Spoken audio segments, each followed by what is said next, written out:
कोल्हापूर जिल्ह्यामध्ये कुठल्याही प्रकारे घरगुती गॅस सिलेंडरची टंचाई नाहीये. आपल्याकडे साधारणतः दर दिवशी 28,000 इतक्या घरगुती गॅस सिलेंडरचं वितरण होतं. तितका स्टॉक आपल्याला कंपनीवरून आपल्याला इथे प्राप्त होत असतो. त्याच्यामुळे घाबरून जायचे काहीही कारण नाही तिथे. त्यासाठी कुणीही नागरिकांनी गॅस एजन्सी समोर आपण रांगा लावण्याची आवश्यकता नाहीये.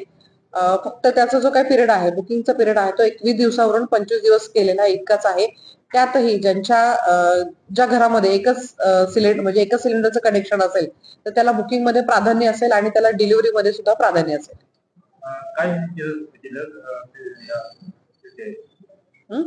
काय नाही, जितका आवश्यक आहे तितका आपल्याला पुरवठा मिळतोय, त्याच्यामध्ये काय अडचण नाही आता तरी.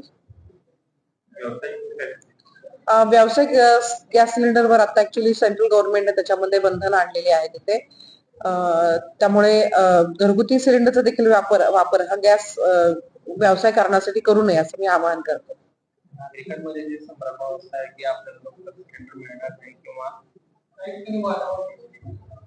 नाही, आता मी कालच सर्व गॅस कंपन्यांच्या प्रतिनिधींची आम्ही काल जिल्हाधिकारी महोदय यांच्याकडे बैठक घेतलेली आहे आणि यामध्ये ज्याचं पहिल्यांदा बुकिंग असेल तर त्याला प्राधान्यानं डिलिव्हरी करा अशा सूचना पण दिलेल्या आहेत. नजीकच्या काळामध्ये सर्व गॅस एजन्सीची तपासणी ही पुरवठा विभागामार्फत आम्ही आता करणार आहोत आणि तशा सर्व एजन्सीला आम्ही सूचना दिलेल्या आहेत की तुमच्याकडे ज्या ग्राहकांचं बुकिंग झालेलं आहे त्याच्या याद्या तुम्ही सिस्टीम जनरेटेड जी काही यादी आहे तर तुम्ही गॅस एजन्सीच्या बाहेर लावा, जेणेकरून लोकांनाही कळेल की हे सिलेंडर म्हणजे ज्यांनी पहिल्यांदा बुकिंग केलेलं आहे त्यालाच पहिल्यांदा ते दिलं जाईल त्याच्यामध्ये.